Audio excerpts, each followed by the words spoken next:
It's true. The further you go on this journey, the harder it gets. Sometimes you're alone. Sometimes you're not.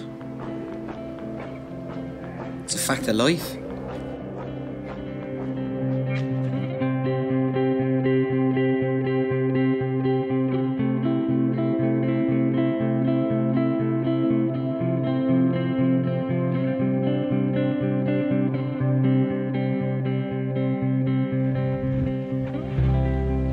Something I've been realising on this trip especially is that I don't like being alone while I'm taking these adventures anymore, and that's quite a difference to previous trips, because I really enjoyed being alone on the cycle in Africa for the most part. It's just nice to have someone else there. I think Chris McCandless says it best, that happiness is only real when shared, and although that's a little bit cliche, it's true. You know, when there's no one else here to enjoy this spectacular scenery with, there's a point where it becomes a little bit meaningless.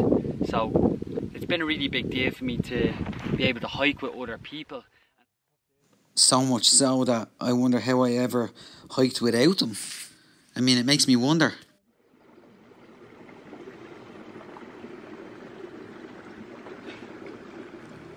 When you take a long distance journey like this, I believe it's inevitable that it becomes a very introspective journey.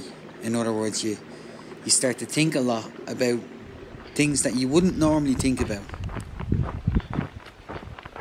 Left a town called Big Bear, and the idea was to do 5 days to Wrightwood, and I'm just 2 days off Wrightwood now, but I've decided to push on to Agua Dulce. And when I say push on, I mean just so that I won't be stopping over in towns and staying over for a couple of nights. That means this will be the longest stretch I'll have done. It'll be about 10 days of been out here in the wilderness, which is great, but it does take its toll on you. You get really tired out here. Not even going to talk about the smell.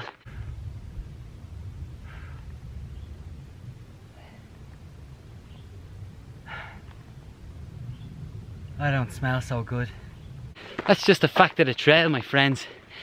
You just got to prepare yourself for that and then live with it. I have now seen upward of 14 rattlesnakes right on the trail like this one, but incredibly it's something that doesn't really bother me that much anymore. You just keep hiking, you persevere. It's just another mountain, it's the same trail. You just get up and you hike every day, that's it. There's not an awful lot more to it.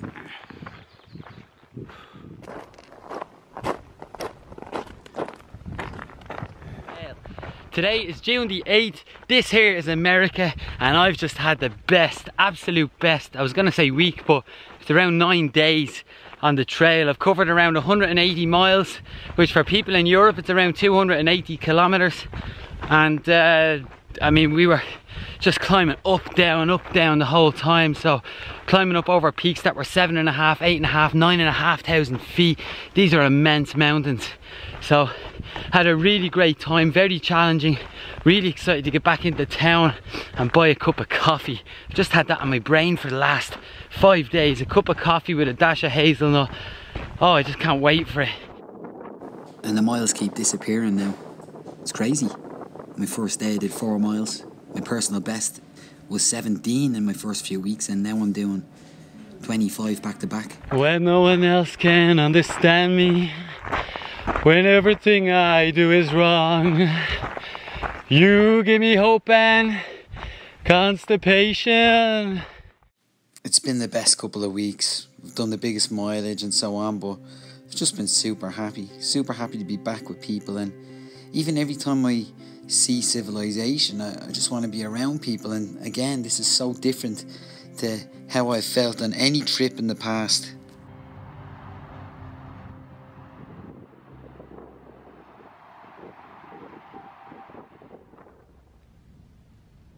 Unfortunately for me, the people I was hiking with for the past couple of weeks have decided to leave and move quite a bit further up the trail, so it means I'll be back to hiking on my own again, which I find quite challenging.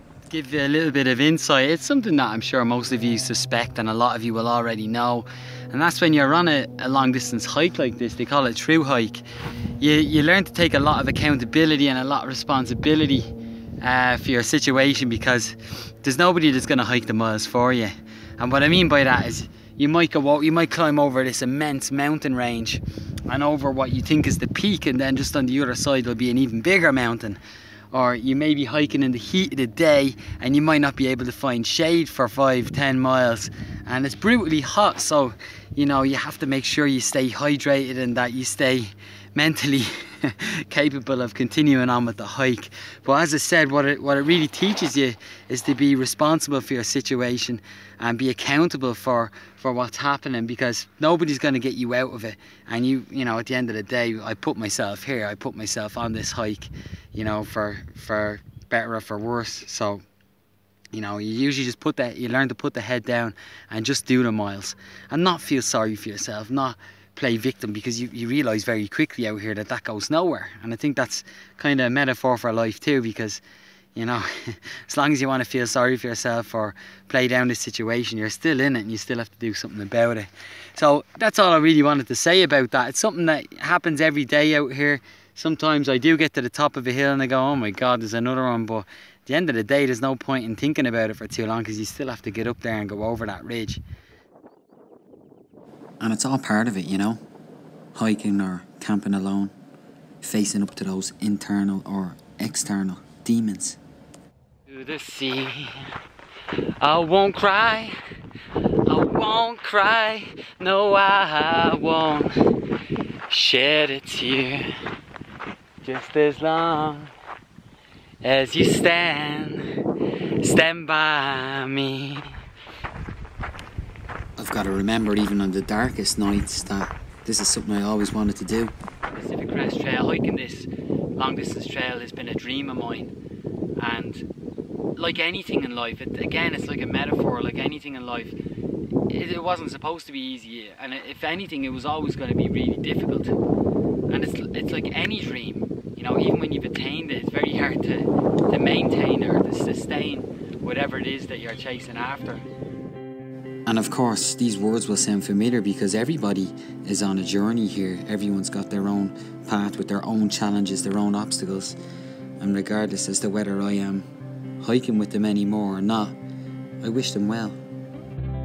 Because at the end of the day, whether we like it or not, this only gets harder and harder. And I'm not even talking about the trail.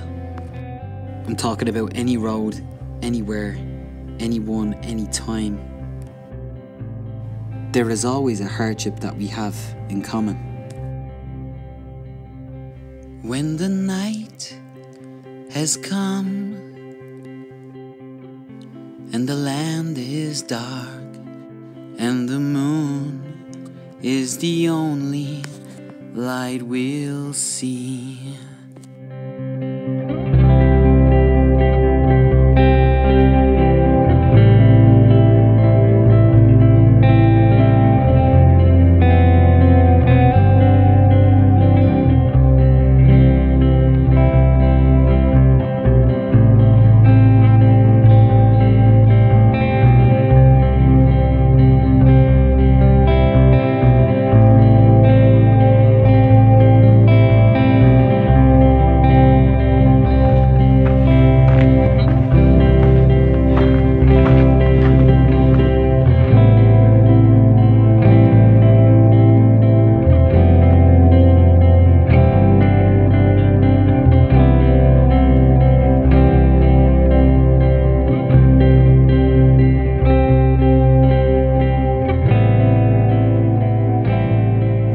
And the moon is the only light we'll see.